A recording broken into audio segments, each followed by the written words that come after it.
मंत्रालयों में बड़ी ओहदे पर शामिल हुए हैं। और इस बार की अगर बात की जाए तो सीता मुर्मू को बीजेपी से टिकट देकर मुकाबला काफी दिलचस्प बना दिया गया है जामताड़ा में।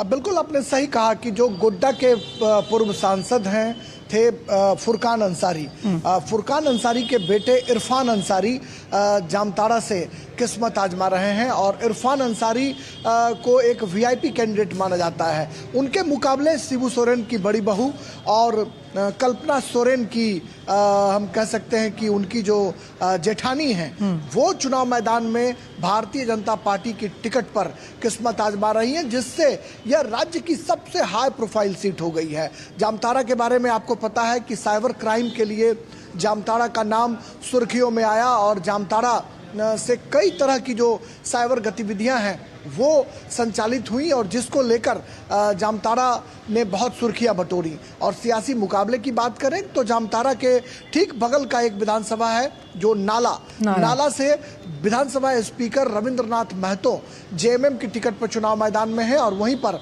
भारतीय जनता पार्टी ने माधव चंद्र महतो को चुनाव मैदान में उतारकर मुकाबले को बहुत ही रोचक बना दिया है। और ऐसे में हम कह सकते हैं कि इन दोनों सीटों जो हाई प्रोफाइल सीट है झारखंड की, इन दोनों सीटों पर मुकाबला एरी चोटी का है और भारतीय जनता पार्टी हर हाल में इस सीट को पाना चाहती है। और इसके लिए आज जेपी नड्डा जो भारतीय जनता पार्टी के राष्ट्रीय अध्यक्ष हैं वो भी नाला पहुंच रहे हैं। जामताड़ा में वो एक चुनावी सभा को संबोधित करेंगे और कल गृह मंत्री अमित शाह जो हैं वो मधुपुर देवघर में उन्होंने यहाँ पर एक विशाल जनसभा को संबोधित किया था और बांग्लादेशी घुसपैठ का जो मुद्दा है उस मुद्दे को बहुत ही प्रमुखता से भारतीय जनता पार्टी जो है एड्रेस करने की कोशिश कर रही है। गृह मंत्री ने तो कल इतना तक कहा कि अगर राज्य में पूर्ण बहुमत की सरकार अगर भारतीय जनता पार्टी बनाती है तो हम चुन चुन कर जो बांग्लादेशी घुसपैठिए हैं उनको हम बाहर का रास्ता दिखाने का काम करेंगे। वहीं अगर झारखंड मुक्ति मोर्चा की बात करें और उनकी सहयोगी आरजेडी की बात करें तो वो घुसपैठ को सीधे तौर पर नकारते हैं।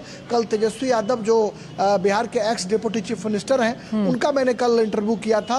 उन्होंने कहा कि घुसपैठ की कोई समस्या यहाँ नहीं है, अगर समस्या है तो उस पर कार्रवाई की जानी चाहिए। बिल्कुल, तो चुनावी रण में कई दिग्गज कूद गए हैं, चाहे हम महाराष्ट्र की बात करें या झारखंड की, लेकिन फैसला सिर्फ जनता जनार्दन के हाथ में। बहुत बहुत शुक्रिया निशांत आपका नागपुर से और राजेश राज आपका जामताड़ा से इन तमाम चुनावी अपडेट्स को हमसे साझा करने के लिए। आगे भी आपसे बुलेटिन में अपडेट्स लेते रहेंगे, लेकिन फिलहाल वक्त छोड़